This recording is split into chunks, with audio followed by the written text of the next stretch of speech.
Hi, thank you all for coming. And it's especially nice to see some non-MFA photo people who have joined us today. For those of you who don't know me, my name is Adam Bell, and I'm the academic advisor and faculty member in the MFA photo department. And we are very excited to have Lev Manovich here to give a talk. And as a bit of history, I'm especially excited because I remember when I was a student not too long ago, or actually maybe a little bit long ago, back starting in my first year in 2001, I remember buying and reading Lev Manovich's famous book, The Language of New Media, and being amazed by it and thinking it was this brilliant book. So it's really great to have him here now. For those of you who don't know a little bit about Lev, I'm going to do a sort of abbreviated bio, which I've taken from his website, which I'll just go through quickly here. Lev Manovich is an artist, computer animator, designer, and programmer, as well as an author of numerous books, including his most recent, which is Software Takes Command, Soft Cinema, Navigating the Database, and The Language of New Media. He is currently a professor at the Graduate Center of CUNY and the director of the Software Studies Initiative that works on the analysis and visualization of big cultural data. In 2013, he appeared on the list of 25 people shaping the future of design, and in 2004, he was included in the list of the 50 most interesting people building the future. In addition to being a former Guggenheim Fellow, he has also received grants from the Andrew Mellon Foundation, the National Science Foundation, and the National Endowment for the Arts. For those of you who want a closer look at some of his work, I would encourage you to check out his website, which I'm sure he's going to show today, which he's worked on, called On Broadway, and also to check out the Public Eye photography show at the New York Public Library, which is up now, and I think, does it run until next March? Until January, okay. Which is a fabulous show, and I highly encourage you to check it out. So it is a great honor to have Lev here, and this will be a fantastic lecture.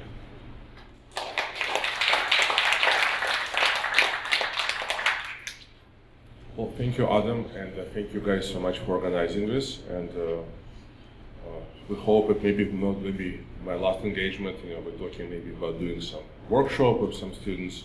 So hopefully you still like me after this first date. Now, I know you got some students who were actually required to come here, so please don't hate me after this, okay? And if you hate me, I'll buy you beer. So today I'll be talking and actually showing you a range of projects we have done in our lab, which trying to look at massive image collections using techniques of data visualization and also computer vision.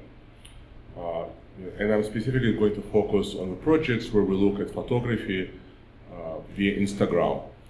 But before I show these projects, I want to make a kind of more general statement. So, I think last year, President Obama, said that to be literate in our society, you have to know how to program.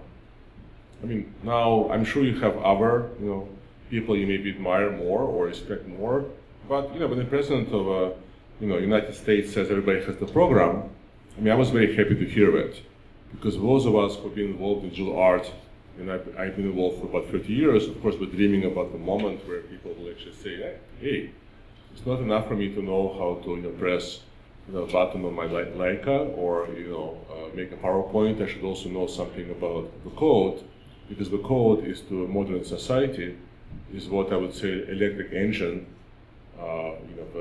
the trains, and other kind of technological forces were to industrial society, right? Everything runs on code. Well, we know that. Even President Obama knows that, right? So that's not a big news.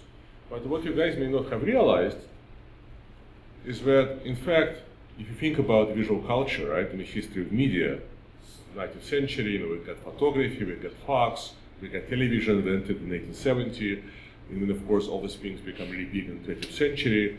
Radio, again, television, video, internet, and so on. Right?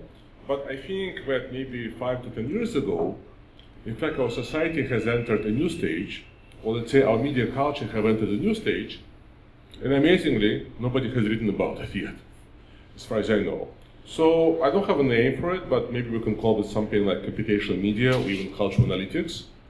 So basically, a significant number, right, of cultural interfaces, right, that the companies put up for us to interact with culture depend on computational analysis of massive amounts of media, right? So while I'll be using some of the same techniques as a way to do a kind of art history or archaeology of the present, right, I think you want to be curious, and I think you want to learn about these techniques just because, if you want to be a literate photographer, right, or a literate artist in 2015, you should know how mass visual culture works. You should know how culture industry works. And I'm telling you, not all of it, but to a significant extent, it works on, not just on code, right, not just on MySQL, Python, and so on. It works on the particular techniques of analyzing massive amounts of media. I mean, think about Google search. I mean, how does Google search works? Well, Google sends robots. We go online, they travel from one web page to another web page. There's maybe about 14 to 15 billion web pages today, according to best estimates. It extracts all the content, right, from every web page. Right. It analyzes all this content, right? Whatever it is, breaks it down. If it's images, it's also images, puts it in database indexes, and then when you search for something, it will return pages which you think are most relevant, or in the case of images or video, it will be images or video. So search, which is now our interface to information, as opposed to, let's say, library catalog, depends on massive processing of cultural content, such as web pages and other stuff online. Right? Recommendations, right? So if I go to Amazon and Netflix, they're going to recommend me some movies to see, or some books to buy, or baby diapers, or maybe some super expensive lens for my camera, or whatever, right? But how does Amazon knows what I like? Well, it looks at what I'm looking at, it looks at what I'm buying, it compares me to the same buying histories of billions of our user sessions, and then again does calculation. So in this case, the calculations are done not on the actual media, such as photograph or web pages, but the calculations are done on my cultural preferences, right, my buying history. We go to maybe one of the more popular kind of newer news website, such as Mashable.com. So I was talking to a guy who is very chief data scientist, right? And he says that, so we build an algorithm, right, which basically recommends to journalists every morning what we should write about, based on processing billions of numbers, what people looked at before, what people looked at last year. But I think what's even more amazingly, like when he told this, I was just totally shocked. So we have an algorithm which is in real time adjusts the position of articles on the page. So it analyzes the data, right, of people kind of visiting its website, using some old data, and it basically uses this to automatically adjust position of images. Okay, so, right, I mean, like you look at this, it looks very innocent, but it's a kind of, right, it's like an alien from a new era, except the new era we're really living in. So those of you who are obsessing about becoming a famous photographer because you're going to take this one amazing photograph, I'm not against it, right? But you have to be really genius, right? Because so many great people took so many great photographs. But if you want to get into algorithms and code, and in fact processing of visual information, and thinking about massive image collections, and then combine it with artistic ideas, intellectual ideas, maybe UI for photography, you can do some really bad project and become famous, because this is completely new, right? So at this point, the industry is like decades away, right? While it's kind of clicking and looking at simple images, the industry is processing billions of images, billions of data points to create these crafted experiences for us. So how can we take these techniques and actually use them more humanistically to do some interesting things, to do art, and maybe to also understand patterns in history of photography. Right? So I'm going to start with a recent project we have done. It was an invitation from MoMA, right, Museum of Modern Art. We've been working for a few years on a big project, which is now exhibited, called Modern Photographs from Thomas Walter Collection. It is an amazing exhibition, so go see it. If you can afford $25, but you can get artist membership, actually, and go lots of time for free. And as a part of this exhibit, we commissioned people to write essays. So we invited my lab to look at the photographs of this collection and see if we can use computational and visualization techniques, to maybe say something interesting. Well, so I sent one of my students, he was a research fellow last summer 2013, he was really nice to them, and after a while we gave him the whole digitized photo collection of MoMA. So I don't know if it's all, or we think it's all, nobody knows, but 21,000 photographs. Okay? So how does 21 photographs from MoMA looks like? Show you. So we this is a 70-page or PowerPoint. We presented to them our findings, and eventually we asked them to reduce it to 10 pages, so you can look at the essay online. But I'm just showing all the stuff. It didn't make it to a print, and we also had a signed agreement that we're not allowed to show it to anybody or publish it. But here it is. But you guys don't tell them, right? Anyway, so just one more second, please. Okay, here we go. Yeah, it's a big one. Okay, so this is one of many visualizations we have done. So what it is, it's with 21,000 photographs from MoMA collection, simply organized by year. And of course, it reveals something we may suspect that MoMA collection, right? Because for decades, MoMA was the first museum to collect photography, right? So MoMA was very important in making photography part of our art and our history. But you may kind of expect that maybe very, very strong in a kind of between war avant-garde, but it's really, really strong, right? So basically, this is in the 19th century we have something, and then between 1920 and 1940. Look at how huge their collection. And remember, it's very little from the 50s, and remember, there's a little bit more maybe, in the 60s and 70s, and then, there's almost nothing after that, right? So now you can see why museums don't publish visualization on their websites, because then everybody know how kind of particular their collections are. But the reason I'm showing it is the first thing, yes, of course you can represent the same information as a bar plot, but then it looks very abstract, right? So in our lab, we developed simple software. It's open source software. We've been giving it away for free since 2010. Where you can actually make these visualizations yourself. So the idea is to create visualizations of the image collection, which would not just show you patterns in a collection using points, bars, rectangles, and so on, right? All this kind of data visualization porn, sometimes people call it, but in fact make visualization out of actual images in the collection, right? So if I start zooming in, as long as the computer can keep up with me, eventually I'm going to actually see the actual images because visualization is made from them. And then of course, these bars now become very, very meaningful, right? Because of course what you see is that these images, which really can dominate, right, MoMA collection, it's not just any particular images, but the images of very particular modernist avant-garde photography, right? Very abstract, black and white, some kind of fragmented body parts, right? Lots of defamiliarization. Maybe this concept of Australian defamiliarization, and so on and so forth, right? So in fact, the collection is really dominated by a very particular type of photography. So it in no way represents the history of photography as it actually happened, right? It doesn't represent vernacular photography, right? So in this case, visualization can show it. Now, as you have just saw, right? Once you start creating these visualizations, where you actually want to show massive image collections on one screen, things like laptops or these awful devices, right? They call mobile phones. They're basically awful, right? Because they prevent you from thinking, right? So the last 15 years was a kind of waste, in a certain sense, in terms of artistic digital imagination, because everybody trying to make these little apps, right? And this is like Atari, right, of 1970. And if I only would stare at this awful device, I would never think about, let's visualize whole MoMA collection. So I was very lucky, until I came to New York, where you wouldn't even find a space to put this wall. Well, maybe you guys can find a space. I was a professor of art, digital art for 20 years.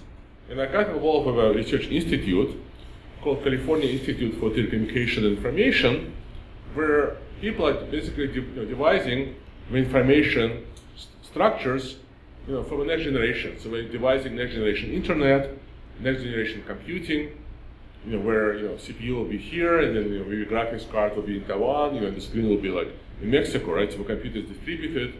The internet, which is not using normal cables, it's using optical fibers, so it's super fast. And we're also designing next generation displays, right? Because we're saying correctly, well, if the world is connected, right? If we're all talking to each other, if we're all uploading, rating, liking Instagram photos, right? We're producing massive amounts of cultural content and cultural communication. So this device is totally idiotic, right? You're basically looking at the world for a little keyhole, right? I mean, yes, it's amazing in one ways. As a communication device, it's amazing. As a device to think about art, right? It's like, okay. I would have break it, but I just won't.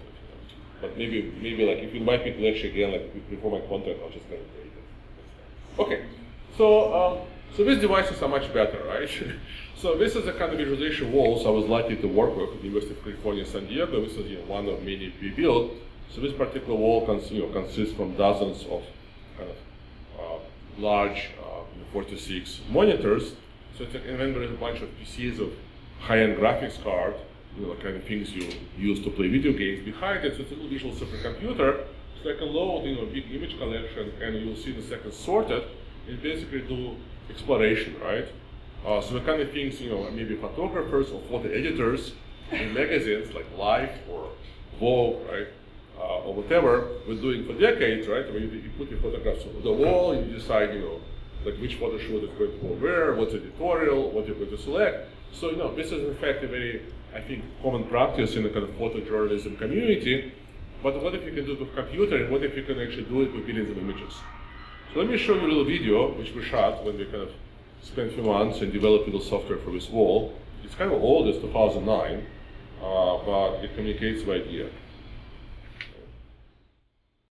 We're here at the Hyperspace Wall at Cal IT2, and we've loaded an image set of the works of painter Mark Rothko. Using software developed by the Software Studies Initiative and the Hyperspace Wall team, we're going to be exploring this set of paintings using cultural analytic techniques, turning the paintings into sets of data that can be graphed and turning those graphs into collections of paintings. First, let's take these images and let's move them over onto part of the wall's surface and then load some graphs on the other part of the surface. These graphs all run over the years of Rothko's career from left to right, but their heights are indicated by different features of the images themselves: texture, brightness, number of shapes, saturation, and we can use them to explore trends in this painter's life and work. So let's organize this tile set that we have by one of these dimensions of data. We can sort through different axes, looking at something as simple as just the sequence of files, which we can view at different sizes, all the way down to a series of dots. And we can size all the way up to high-resolution textural images. I'm going to turn the size on this down slightly, and then I'm going to add a transparency effect. You can actually see the original dot data in the midst of the color cloud, and by mousing over any individual painting, you can pick it out of the space of color trends over the course of Rothko's career. I'm going to turn the transparency feature off now and then size these images back down to a normal set. Now we can see the individual paintings no longer overlapping. Let's look at another axis. We can cycle through all of these various axes and perhaps arrive at one that has a particular shape or has an image like this one right here. We can see that if we size that particular image up that's standing out from the graph and choose to look at it, we can see that this one particular painting is quite unusual in Rothko's career for one or another low-level statistical reasons. Now, this doesn't mean that we have to do all of art history or all of visual analytics based on low-level mathematical statistics. But it does mean that the graph becomes an occasion to pick out an image and say, oh, this breaks the pattern, or this is typical of the pattern. Why? What's so particular about this image? The important thing about this software is that it allows me to explore transparent views. It allows me to look impressionistically at the way the data explodes into more complexity at one side of the screen and focuses off on the other. Let's go back to a tile view of looking at all of these images again. So you got the idea. So basically we wanted to build the tools which would allow us to explore patterns in image and video collections of any size.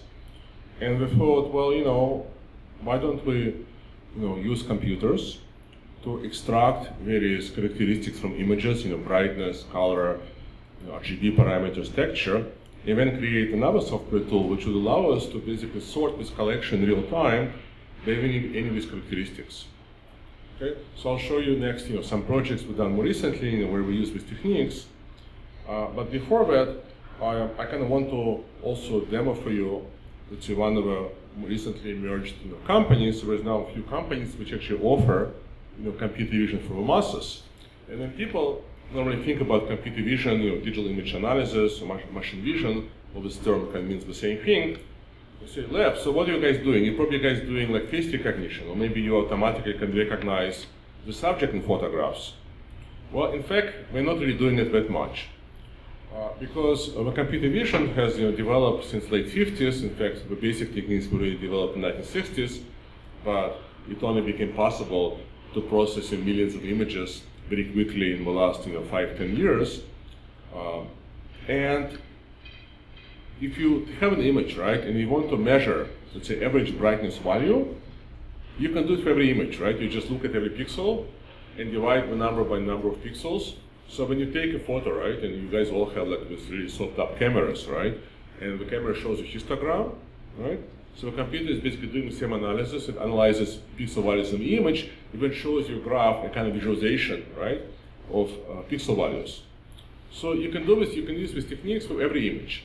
But if you want to ask computer to do more what's called high-level analysis, try to recognize faces, maybe age in the photo, gender, that still works pretty okay. But if you want to ask a computer to maybe recognize the type of scene, the type of object represented, it's getting better, but it's not that amazing. So I will show you also one of the projects where we're using, for example, computer vision analysis from the same company, and it worked really well. And I'm thinking this year maybe we can try to experiment with scene analysis, but it's very, very uneven, right? So if you want to find, let's say, passenger cars in the photo, maybe it works with 90% accuracy. If you want to find red flags, maybe it'll be 30%. But the field is developing, so perhaps in a few years, it would work quite well. And obviously things like face recognition are built anywhere, right? By building all the photo cameras, from iPhone, right, up to the most expensive, Nikon. I mean, right, things like Facebook also recognize faces, so face recognition works pretty well, right? But let's actually see how, what kind of things the computer can extract. So by the way, if you want to use this company, I mean, it's just one of them. I mean, I'm not like paid with them, but I'm showing it to you because it's the same company we used to do one of our projects, Selfie City. So most of them give you basically ability to do some pre-processing, right, without paying if a small number of images. And oh my God, it just changed. I'm sorry. Like I honestly, I looked at this a few days ago, and we had like I guess when the company just starting up, we had a free count, so we were able to process 5,000 images for free. But now it's already $99. But okay, but $99 is still not a lot. So you can basically get the count for a month, analyze 40,000 images, and get out. Or for $100, for $1,000, you can analyze 1 million images, which is probably like all the photographs in all the museums in the world, right? So if you want to find out what really happened with photography, it will only cost you $1,000. Of course, you also have to have some good ideas and know what to do. So how does it work? Right. So this is what we have. Okay. So the computer basically looks at the face, right? Analyzes pixel values, and eventually gives you lots of information. Right. First of all, it says I'm confident with the face. Value is 1. But what's interesting, right, when the computer gives you these answers, and that's also very important to understand about contemporary kind of computer-based knowledge, what I call soft epistemology, the knowledge is probabilistic, right? It's not certain. The computer gives you percentages. It says, well, I think the rate is white, I'm pretty sure, but I'm actually 97% sure. The age, I think, is 25, right? The smile, I'm pretty sure it's 1, right? So some values it says I'm sure, some values it gives you probabilistic, right? value. And the thing about computer vision, if you want to use it like in your projects, it works very well if you give it this kind of perfect images, right? So here's a perfect face and a perfect background, there's nothing else. But if I start giving it more real-life images, like what you have in Instagram, right, it may not work maybe as well. So here are just some collection of just random Instagram images, actually, right, from our project. So we can just kind of try it out and see if it's going to work or not. Okay, so let's just see. Okay, so that actually seems like it's okay. So for example, it found two faces, but it missed this girl. Sorry. Okay. Okay.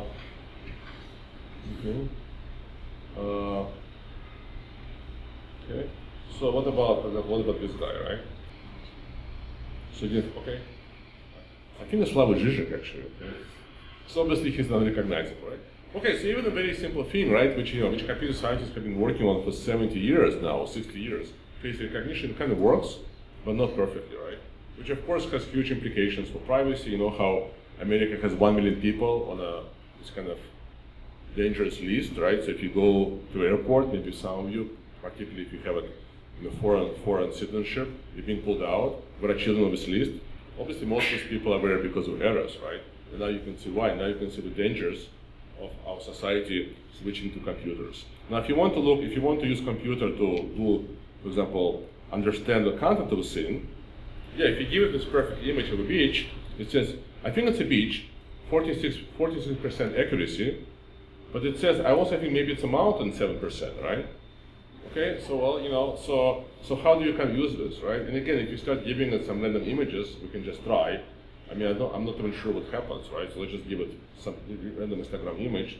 Well, it's pretty good. There is a food, 4.46%.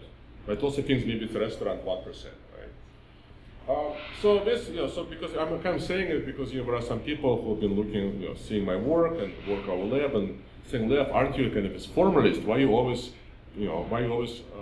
organizing images by these formal features like color, bright, and so on? I said, well, I would love to do content, but it's sort of hard, right? It's sort of hard.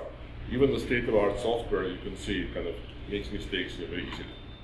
Okay, well now what I kind of gave you is I kind of condensed, like a whole course into 10 minutes and introduce you to maybe very, very basics of, what a computer can do, how a computer analyzes images, and how we can use visualization and to use results of this analysis. I will show you some projects. Okay.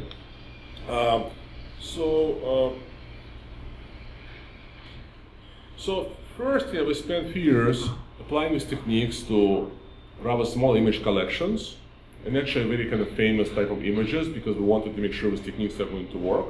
So here's just one example. So according to the best estimates, the Impressionists, which is the artists which participate in the Impressionist exhibitions, right, in Paris in the 1870s and 1880s, so about, I think, 13 people, 15 people, they painted about 13,000 pastels and paintings.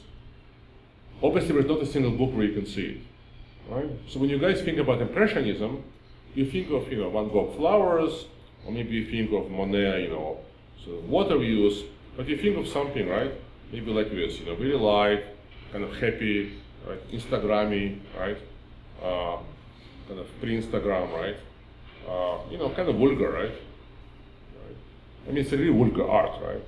That's why it's so popular, right? Look at this, La la la. Anyway, okay. So what we've done is, with my students, we spent a couple of classes, and we collected, we tried to collect all the images of Impressionist paintings we could find online. So we didn't find all 13,000, but we did find about 6,000, which is 50%. And then we used computer vision to automatically measure, right, which is to convert various properties of images into numbers, right? So in this case, there's maybe 200 numbers, which the computer extracts from the image. So the computer looks at, for example, amounts of red, green, and blue. The computer looks at line orientation. The computer looks at textures, right? And when you put it all in the algorithm, and we're using, if you're interested in these details, the algorithm we're using is from 1901. It's fundamental algorithm of data science from 1901. It just shows you how much things progressed or not. It's called principal component analysis. And it's basically a workhorse of contemporary data science, right? So the idea is that we have a collection of objects. In this case, we have a collection of images.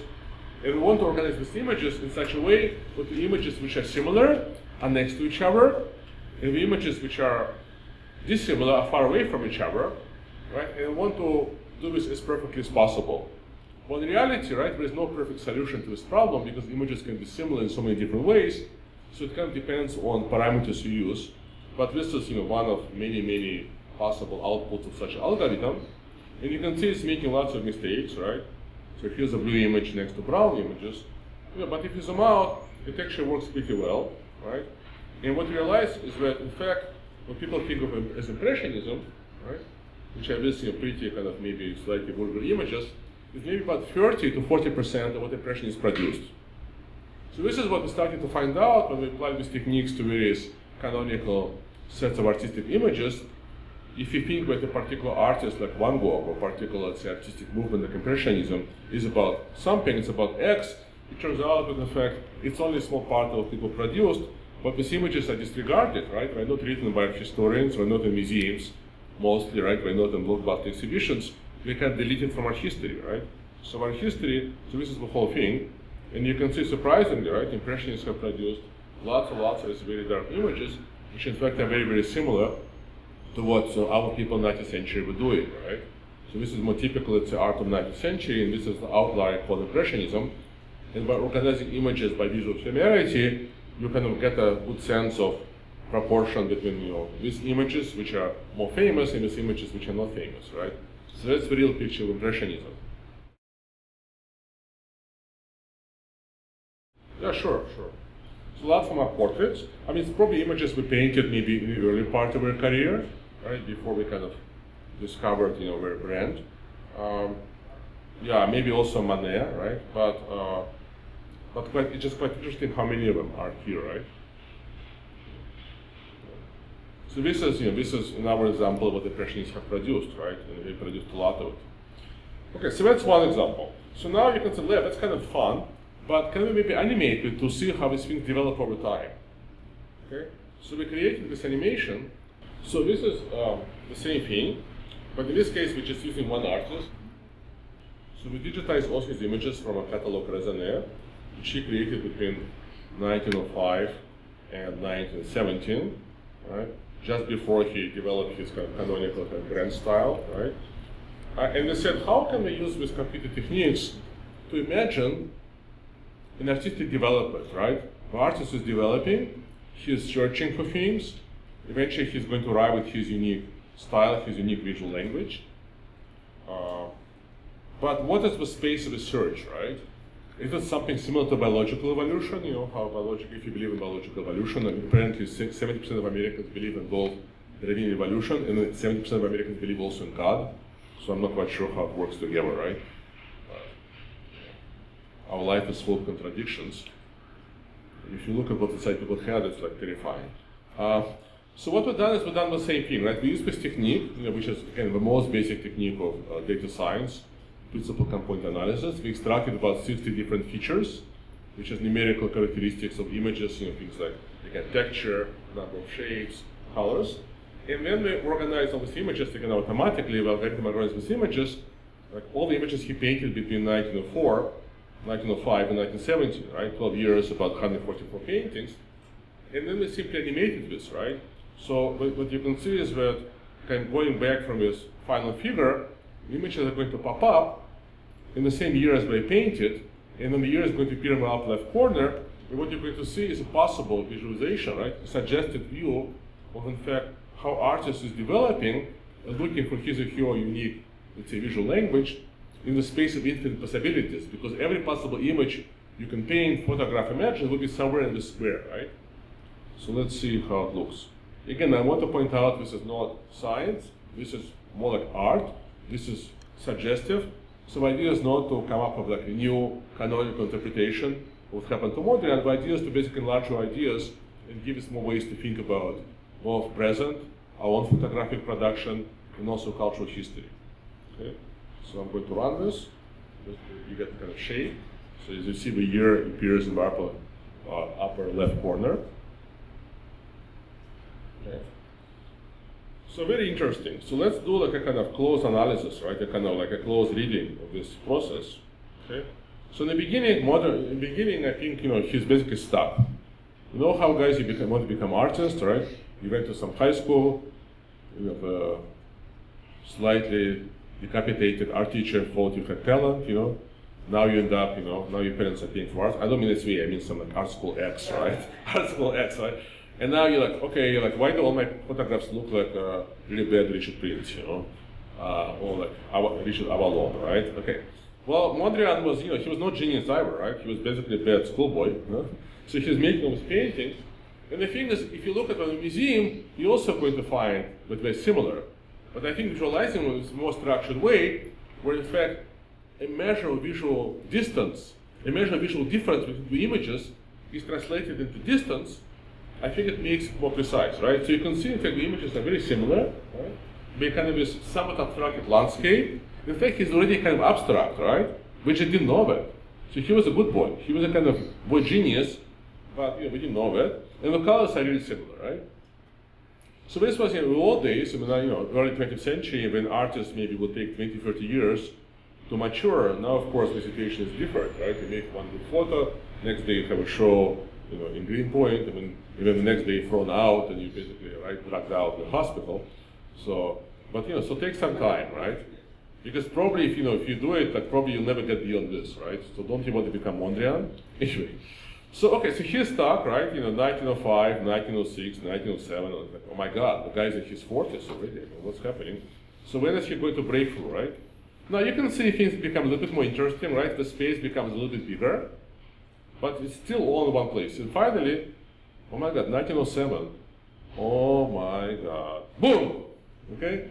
So here's his breakthrough painting. But you know what happens? You know how in life you can't change overnight.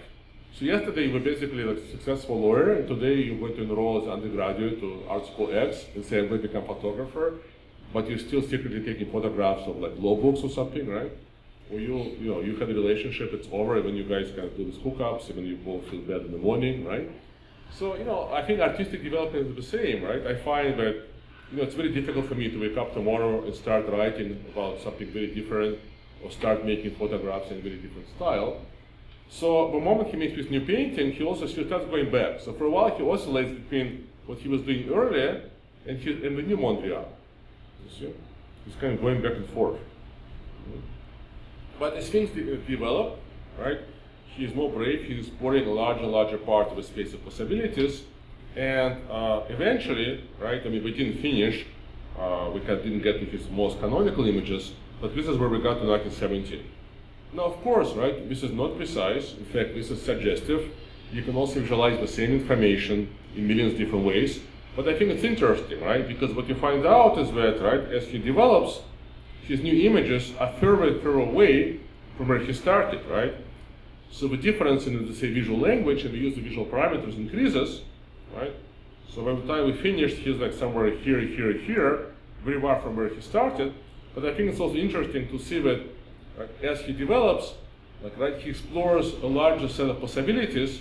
So let's say somewhere by 1912, he makes images which are here, all the way here, and also all the way here, right? Very, very different. So he's not developing along a single line to go from point A to point B, but in fact, he's kind of covering this larger set of possibilities, and then a few years later, he's going to arrive at his kind of canonical Brent style, which will, for better or for worse, will make him famous. So I think it's very suggestive, right? Very interesting way to look at the artistic, stylistic development, and of course you can apply it not only to history of photography, individual photographers, you can also apply it to your individual artworks. Okay, so now that I showed you some examples, right, of what you can do, let me show you sort of our more recent projects, where in fact you can apply these techniques, or even more simple techniques, to try to understand patterns in the kind of vernacular photography, right, and social media, visual social media data. Specifically, we focused on Instagram. So I'll show you about 5 projects very briefly, which we did in the course of a year and a half. Now I'm trying to recover and write a book about it, because it was very fast. So for our first project, right, we basically said we're just going to take a first look. We don't know what's on Instagram, but we know it's not just selfies and kitties. It's probably a whole visual universe, which is probably as rich as Momo, maybe more.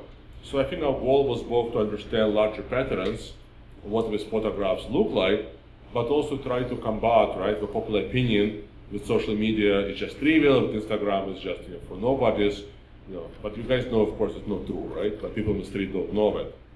So we downloaded. It's basically me and one graduate student. So the whole project was done with laptops. So we downloaded 2.3 million Instagram photos from 13 global cities, and then we set out to kind of visualize these photos in different ways, right? So most simple way, right? Again, in this case, we're not using any kind of complex, even basic techniques from data science. So we simply took all the photos, right, which we shared in the center of a particular city or data set, and we simply visualized them, right? Again, in a very kind of obvious way. I mean, we're not obviously, we didn't invent this way. The photos are basically organized left to right, right? Left to right, top to bottom. Sorry, left to right. Left to right. Basically goes like this actually, in order of upload. So this is 53,000 photos from Tokyo, which we're taking over a few consecutive days, right? So but you can also zoom in. So we built this interactive website. So you can zoom in, move around, and see the details. And what's interesting is that you get this kind of sense of what I would call kind of collective, right, montage, collective, city film, right? You have contributions of probably 25,000 users, right? Everybody is taking images of what they like, so people don't make some agreement. Okay, let's all go photograph, ramen, right? Or let's all go photograph, this. It's basically spontaneous expression of our free will. But of course, we're not so free, right? We follow particular patterns, right? We get up in the morning, have coffee, I check out Google Analytics, That's what I do. Maybe you're checking Facebook Analytics or whatever, right? When you go to school, etc., etc. So what I find kind of interesting here, right, is that every day and every night, maybe it's a bit hard to see here, right? We just actually download this image. So all visualizations we've done as a principle, you can download them at a high resolution, 50,000 pixels, make prints, we don't charge you. It's all open source, including our software. So I just downloaded this image so we can actually look at this at a larger scale. So as you can see, we have this kind of nice patterns, right? Day and night, but it's not perfect because people also sharing lots of light photographs during the night. But what's interesting, every day and every night is a bit different length, right? Because the length of the day and night is proportional to how many photographs people uploaded in a particular city in the day. So one day is longer, one day is shorter. So you don't get the perfect bar chart. In fact, you get this kind of subjective, objective, and kind of social city unconscious being kind of visualized spontaneously out of all these photographs. So that's one thing we've done. And then the second thing we've done is we made these 50,000 image samples from a number of cities, and we organized them, again, using these very basic visual characteristics, which the computer can extract from images. It's not hard to guess what we are. So in this case, the average brightness, right, is controls how far the image is from the center, so very light and very dark. And then the average hue, right? Yeah, there's such a thing as average hue, average color, which if you kind of add all the colors together, it kind of works. Controls the angle of the image, right? So from 0 to 360, and here you can see in very kind of broad strokes, right, which part of a color spectrum has been kind of filled in, right? And then what parts of the color spectrum is missing. And I think there's one thing which is missing very, very, very clearly, because this image is tiny cities. So what is one color you don't see here? Green, right? So not much green here, right? Not much green here. Okay, this is Tokyo. Okay. Yeah, a little bit different, actually more red. Right? In fact, more red, maybe more night activity, all this neon, not much green, right? Now, so here comes the interesting question, right? So here, let's say, with 3 visualizations. Right? And we show you patterns which are, on the one hand, very similar. On the other hand, there is a big difference, right? There's some difference. Here is a whole gap, so particular colors are missing. Okay. It's a Bangkok, right? So these kind of images are missing. In fact, you don't have as much red. There's a little bit of green. And here we have something else. Now, of course, we can use statistics and statistical analysis and do statistical tests, right? if you want to kind of, let's say, scientifically make a statement, these image collections are in fact similar or different according to the colors. But I'm not sure how a statistical test actually will be meaningful to anybody in the room, including me, because we also have common sense. Right? So here's the question, right? Do these visualizations tell us that in fact the combination of modern cities, which are becoming more similar, plus Instagram, which is the same app, right? The same interface given to everybody. You have these filters which appear in the same order. Everybody takes the same pictures, which are square pictures, plus maybe some kind of visual influences. So do all these factors, right, which combine globalization, urbanization, software interfaces, do we lead to certain kind of monoculture, right, where people are taking the same images, or are these differences significant, right? Are these differences significant enough to say, in fact, people are actually taking different photographs in different cities? Yes, you can do statistical tests, but what do we care, right? And actually, I think there is not a clear answer, right? I think the answer really depends on our interpretation, right?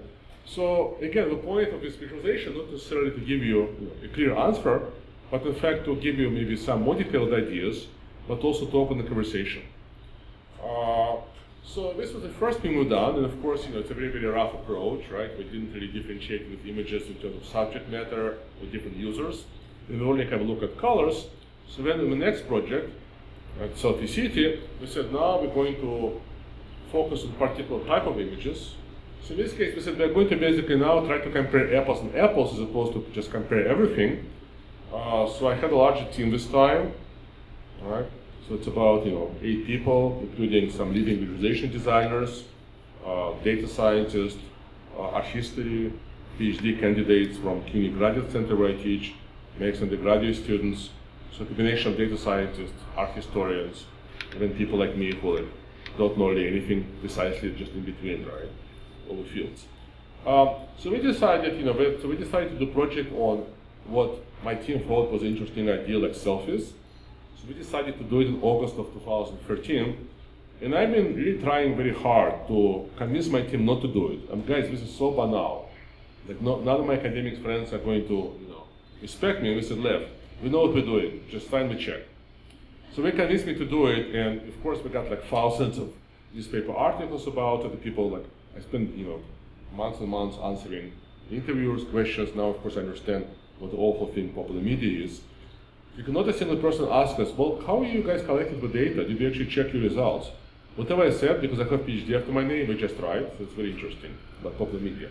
So here we basically try to look at this, try to compare selfie photographs from 6 different cities, and again, to kind of maybe talk about the same question, which is, are we going to find more similarity? Right? Are people kind of taking selfies in the same way, regardless of, let's say, gender, ethnicity, age, or are we going to find enough cultural difference, right? So to what extent Instagram, which I think leads to perhaps certain uniformity, right? For one thing, everybody takes the same picture, and then you're using a mobile phone, which also limits to your photographic mise-en-scène techniques. Are we going to find more uniformity, or are we going to actually find that despite this uniformity may be imposed by the software and hardware interface, there's still enough of a cultural difference? So we have done a variety of different visualizations. So here's, for example, we kind of show you again how computer can look at images. So here's a selection of images from different cities, which are sorted, very, very kind of just in one way by face orientation. And then we kind of also show you like how does the actually computer look at the images, so you can crop them. Okay. And then you can also rotate it, right?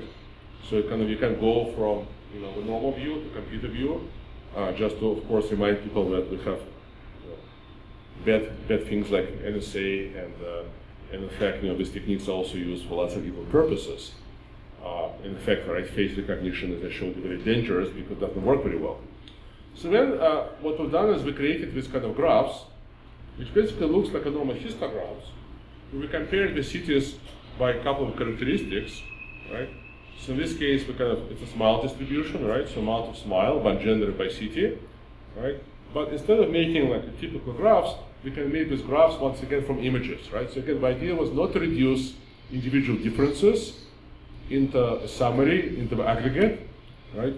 Which is how statistics and graphs are typically used. But the idea is to create some kind of displays, graphical representations, which on the one hand allow you to see patterns, but still remind you that these patterns emerge out of individuals, right? So you can move around, you can see kind of all the individual histogram images, right? And then you can zoom out and see the patterns, right? And here like little kind of little findings we put, but you have to click on them, right? So of course, you see that Bangkok where people smile much more, right? So in Sao Paulo, you can also see there are more female than male selfies, right? Because female is in the top area and males is the bottom area. In Moscow, we don't really smile, I mean, now we smile even less, right, after what happened, but we really don't smile in 2013, right? So then we kind of wanted to be able, right? We said, well, if we want to leave a project on the level of visualizations, this is a little bit abstract. This is maybe more interesting to visualization designers or to visual artists. I mean, journalists are not going to write about it. So we wanted to create a larger window so that normal journalists who are not interested in visual culture can write about these projects. More people can visit it, and then maybe more people can get into, and look at these graphs. So what we have done is we have done this very conventional, right, on purpose, like pure internet research type of findings. And again, the purpose, use very familiar graph, right? So we say, oh, we only found 4% of selfies. There are more female than male. And of course, that's what everybody wrote about, because this is kind of statistics people expect, right? But again, for us, it was a kind of device to have a bigger window to catch kind of more visitors, and then hopefully some visitors would go in and actually look at what the project was really about, which is the interactive interface we built, where again, the experiment with combining representation of patterns, right, via this kind of graphs, and in fact, the representation of the actual media, which gives rise to this pattern, right? So here's a whole kind of collection. So we collected, it took like months and months, because we wanted to collect data under the same condition. So eventually we got 3,200 selfies, so 640 selfies from every city. So you can browse them.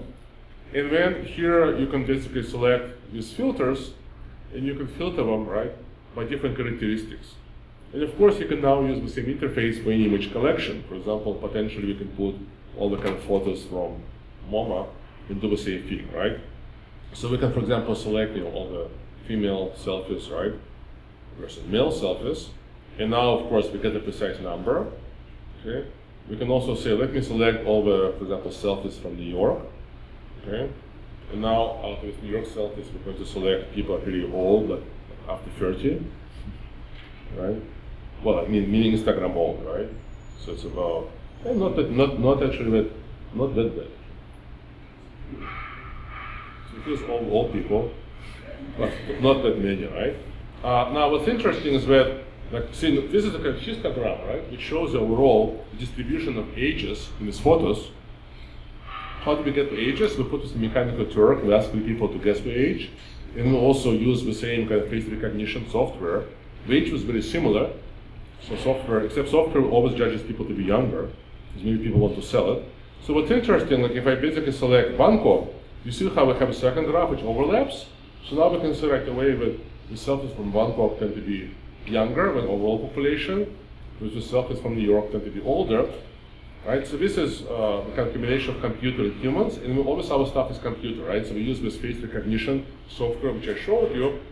At one point it was still free, and we extracted 20 different parameters. So for example, you can say, well, what about all the kind of faces which are extremely tilting to the right? Okay. So, oh, they seem to be females. How interesting, right? And most of them seem to be in Sao Paulo, right? So you can see how it works. And then you can nest these filters, right? You can say, now I'm going to select all the people who are like really happy, okay, and then like really old happy people. Okay. Okay. So again, it's obviously not only interface, but this is the direction, right, in which I wanted to go since set up a lab, right, to be able to create interactive interfaces which will allow us to explore, right, for people who don't have technical skills, any collection of images or video of any size, right, and be able to actually see the individual images, yet at the same time see patterns. Okay. I know I'm aware of time, but I should probably finish like 2 minutes, 5 minutes. Yeah, I will show, right? Okay, so very, very briefly, I'll just show you two more things. Okay, so this is a project I've done also last year myself mostly. So here we wanted to look at even a more local collection of Instagram images, even more filtering. So basically, there was a revolution in Ukraine, Kyiv, right? Ukraine is a country which was part of former Soviet Union, for those of you who don't know, the word was in the news a lot. So it was a revolution about a year ago, where people occupied the main square, and was lots of confrontation with police, and then eventually, after a few days, the government ran away, and then the new government took place, and then immediately, a few days later, of course, Putin said, no, it's not good. We're going to attack Crimea. So we've done this project about this. We basically downloaded all Instagram photos, right, from a kind of square situated around the main kind of place where all the protests were going on. And we said, what can we tell about the city from its photographs, right? So as opposed to simply saying how do people who are organizing a political revolt, right, or revolution are using social media, just how is everybody using social media in the city during this event? To what extent this event even registers? So we've done lots of things. We analyze text, we look at combination of images and text, right, etc., etc. But I want to highlight a couple of things, right? One is, right, so this is again the same visualizations I've done earlier in our phototrails project.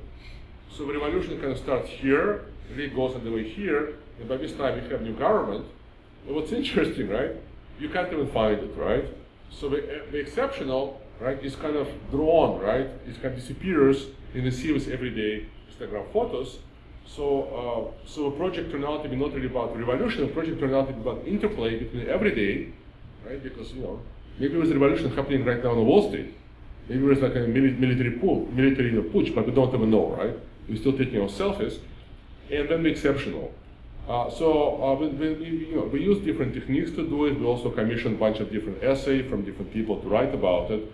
So the project becomes a kind of platform where quantitative analysis, visualization coexist with kind of critical essays by different people, both students and also kind of faculty in different universities. But what I also want to show you is another method we try to kind of understand what inside these images, which is the computer clustering. Right? So here we can again analyzing images in terms of very low-level characteristics, color and so on, and feeding them in the computer and asking the computer to automatically divide all these 13,000 images, which we shared in Kyiv during 1 week, into groups of similar images. So the computer divided all images into 50 groups.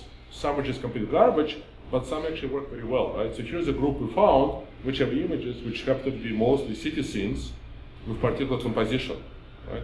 Here, in fact, the images we also found, which are lots of kind of collages and text over image.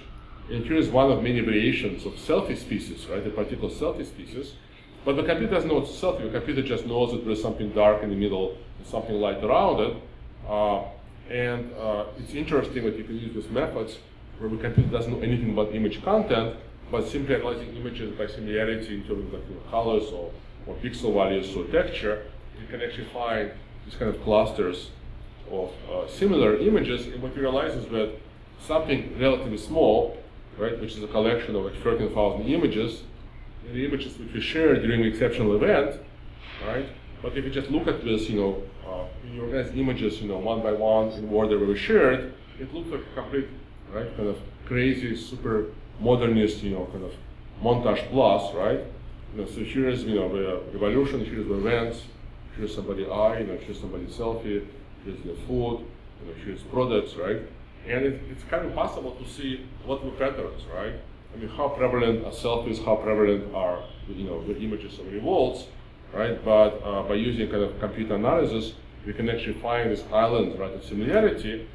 And what it also means is that if we deal with dozens or hundreds of photographs, you don't need computers, right? You can just use your human eyes. And if you want to make sense of photographs, let's say created by millions and billions of people, maybe find most interesting photographs on Instagram, or even just get a sense of like what happened in photography history, you kind of have to use computer methods, because once you go into tens of thousands or millions of photographs, the eye can't really understand the patterns anymore. So finally, very briefly, I'll show you our latest project, which Adam already mentioned. So it's currently installed in New York Public Library as installation, but we also try to make most of the stuff available online. So basically what it is that here we kind of zoomed in even more, right? So we kind of go from comparing 13 cities to when looking at the selfies in 6 cities to when looking at a big part of one city. And here we're actually looking at single street. So we wanted to create a very kind of data-dense representation of a single street in New York, which is Broadway, right? So we tried to collect various data which would fall within the Broadway corridor. So we have here 22 million taxi rides along Broadway in 2013. All were publicly shared Instagram images along Broadway from 2013 for 6 months, so that's 660,000. Twitter images, Foursquare, 8 million Foursquare check-ins, but also census data from US Census, right? So what we're doing now is writing papers where in fact we're comparing patterns in social media, right, Instagram and so on, to the characteristics of these neighborhoods in terms of income, ethnicity, and so on. And we even be able to actually put the installation, we even be able to kind of turn installation to kind of app, although it doesn't work as well because you need to have very fast computer, very fast connection. I consider this as Node. But probably if you go to Starbucks, it will work better. Anyway, so we kind of made a reference to a project which inspired us. So basically, I'm going to finish by going back to history of photography or history of modern art. So this is a famous project by Californian artist Edward Ruscha from 1966, where he created this very long photo book, where he kind of mounted himself and a camera on a car and was driving along Sunset Boulevard in Los Angeles and just taking photographs of like every X meters, and put it in a book. And I thought, this is great, but this uses the state-of-the-art technology from 1966. It makes a certain statement about, let's say, banality or similarity of its buildings. But in fact, besides these similar buildings, people are very different. People are very diverse, and where acts, behaviors are very diverse, where images are very diverse. So of course, what we're interested is in fact explore, more with diversity and variability besides patterns in New York. So again, we work with a team, with a bunch of people. We went through lots of different sketches, trying to figure out how we can represent all this data. And eventually I said, okay guys, we're going to make a project which will not have a single normal graph, and it also will allow you to represent the city without maps. Everybody uses maps. Fuck it, we're not going to use maps, right? And then we become famous. That's how you do it, right? Everybody becomes photographer and takes photographs. You said, I'm becoming a famous photographer, I'll never take a single photograph. I have no idea how to do it, but that's a good plan, I think, right? Anyway, so here we're trying to visualize, the data. You can see like household income, taxi drop-offs, taxi pickups, and then eventually we created this kind of a, like set of layers, which you just saw, right, where you can animate, where you can kind of go through installation, you can zoom in, you can pinch out, pinch back, and you can navigate through kind of the city building by building, or you can zoom out to some patterns. So that was another experiment, another attempt to figure out how to allow kind of seamless navigation of large image collections. I mean, we couldn't put all the Instagram images in installation, it's only 40,000, but it's still a lot. But also somehow make you think about the invisible patterns, right? The invisible patterns of, how many Twitter images people tweet in a particular location. That's where household income. So basically, I think to try to work on what I think is perhaps one of the most essential cultural and artistic problems of our time, which is how to navigate between our familiar world of visible appearances, which we can capture in beautiful photographs, and the new world of big and dangerous data. Thank you so much.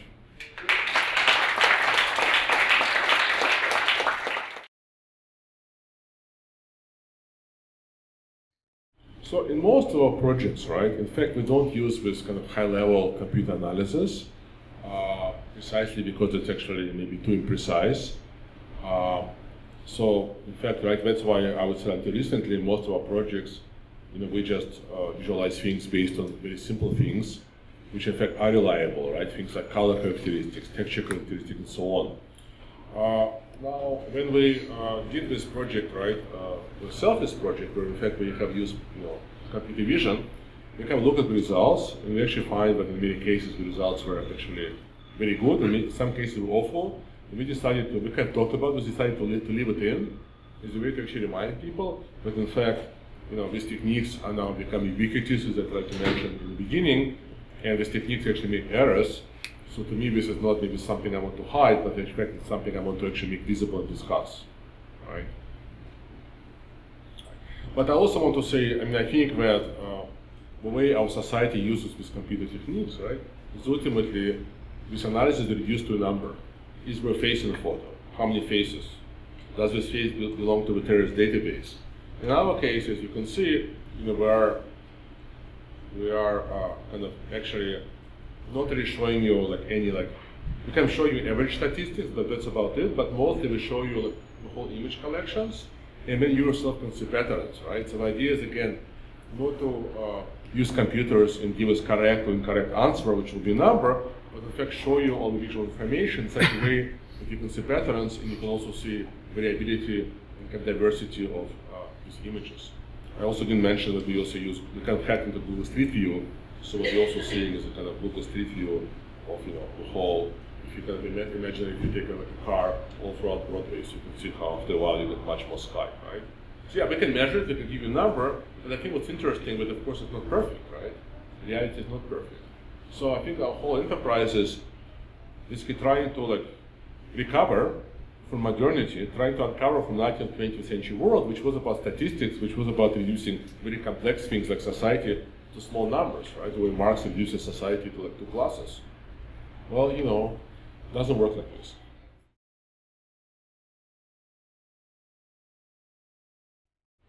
Augmented probability, let's see. We haven't used it, but let's just see let's see what we have here.